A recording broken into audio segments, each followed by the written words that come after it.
But look at this from New York. This is the number of people who have died from coronavirus in New York City. New York City has some of the best hospitals in the world, and I trust their accuracy and honesty. So this is a tale of tragedy, of course.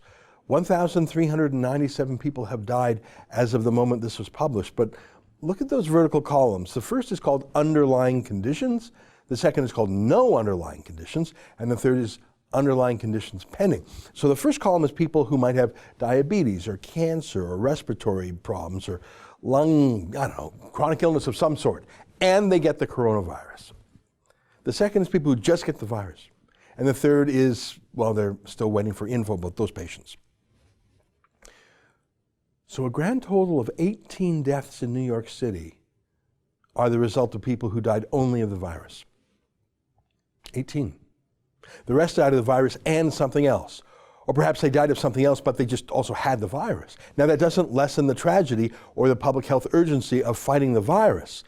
And it suggests we have to protect people with a pre-existing condition. But it suggests that we can have a different approach to different people based on their risk profile. Let's treat low people differently than we treat low-risk people, differently than we treat high-risk people. Protect people with underlying conditions.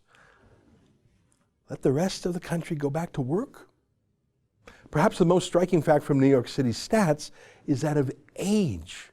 Only one person under 18 has died in New York, and he had an underlying condition. Yet all the schools are closed to everyone. The schools. One minor. That is lightning strikes you rare. There are almost 2 million people who are minors in New York City. Almost 2 million kids. And none of them have died of the virus only. Not one. One kid died of a condition he had already plus the virus. That is less than a 1 in a million chance. I'm sad, but that is not a youthful pandemic. Only 61 people under the age of 45 have died. And all except for 5 of them had underlying conditions. But under 45s are 61% in New York City's population. But under 45s are only 5% of the deaths. And of course, most of those are people with underlying conditions. How about let's not waste medical attention, medical equipment on people who are extremely unlikely to need it? And how about we then take that and double or triple the attention on those who do need it? Seniors, people with an underlying sickness, and by focusing on those who need it, we'll let working age people get back to work. Only 6.6% of New Yorkers are age 75 and up, and yet they represent 42% of the deaths.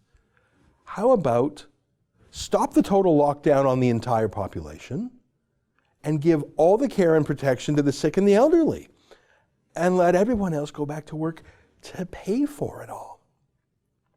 I can guarantee you that out of the 3 million plus unemployed people in Canada today, those in the labor force, that those aged 75 and up are less than 1%. Old people are getting sick, but it's young people who are being told not to go to work. That cannot be sustained. People won't accept it. But more importantly, how does it protect anyone from the virus? That's the model I'm interested in. Learn from Taiwan and its focus on masks and its tightly controlled borders. Learn from New York about who is really vulnerable and who isn't. That's an excerpt from my daily show, the Ezra Levant Show.